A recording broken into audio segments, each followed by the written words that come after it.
ఈరోజు సుల్తాన్ బజార్ పిఎస్ పరిధిలో సెప్టెంబర్లో రిపోర్ట్ అయినటువంటి ఒక క్రైమ్లో ఇద్దరు అక్యూజ్ని అరెస్ట్ చేయడం జరిగింది. ఈ యొక్క క్రైమ్ యొక్క విశేషాలు ఏంటి అంటే, సరస్వతి అనే ఈమె ముద్రాజు కమ్యూనిటీ సోషల్ వర్కర్ బడి చౌడిలో ఉంటుంది. ఈమెకు డబుల్ బెడ్రూమ్ ఇస్తా అని ఒక ఉసికేల విజయ్ అనే ఆ పర్సన్ డబుల్ బెడ్రూమ్ మీకు ఇప్పిస్తామని పరిచయం అయ్యి ఆమెతోటి దాదాపు 3 లక్షలు తీసుకొని ఆమెను చీట్ చేయడం జరిగింది. వీడిని అడిగినప్పుడు వీడు అంబం మురళి అనే అతను వీడు ఆర్డీఓ ఆఫీస్లో నేను అసిస్టెంట్ డైరెక్టర్గా పనిచేస్తున్నాను, సో మీకు అందరికీ కూడా డబుల్ బెడ్రూమ్ హైదరాబాద్ పరిధిలో ఉన్నటువంటి వివిధ ప్రదేశాల్లో డబుల్ బెడ్రూమ్ అలాట్ చేస్తామని వీళ్ళు ఫేక్ అలాట్మెంట్ లెటర్స్ కూడా ఇట్లా తయారు చేసి ఆర్డీఓ సంతకాన్ని కూడా ఫోర్జరీ చేసి ఇవ్వడం జరిగింది. ఇట్లా మనకు దాదాపు 18 మంది నుంచి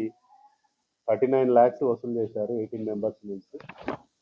సో ఇట్లాంటి ఫేక్ లెటర్స్ ఇచ్చి వాళ్ళకు నువ్వు మోసం చేయడం జరిగింది. సో ఈ ఇద్దరు రెసిడెంట్స్ కూడా నిజామాబాద్కు చెందిన వాళ్ళు.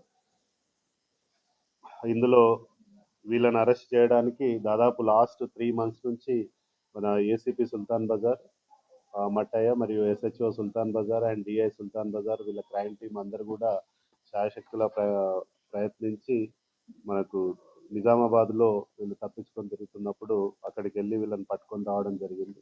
సో ఇందులో దాదాపు 18 members తోటి 39 lakhs కూడా చీట్ చేశారు.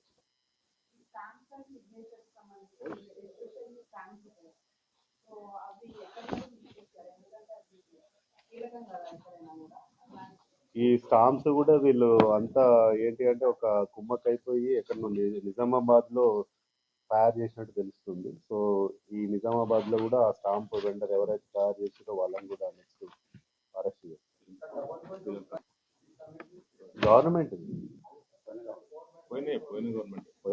ఇవి దాదాపు ఎప్పటి నుంచి 2019-20 నుంచి. ఇది లాస్ట్ ఇయర్ ఈ అలాట్మెంట్ ఆర్డర్ ఇచ్చింది. ఇది 10/9/2024, 29, 23.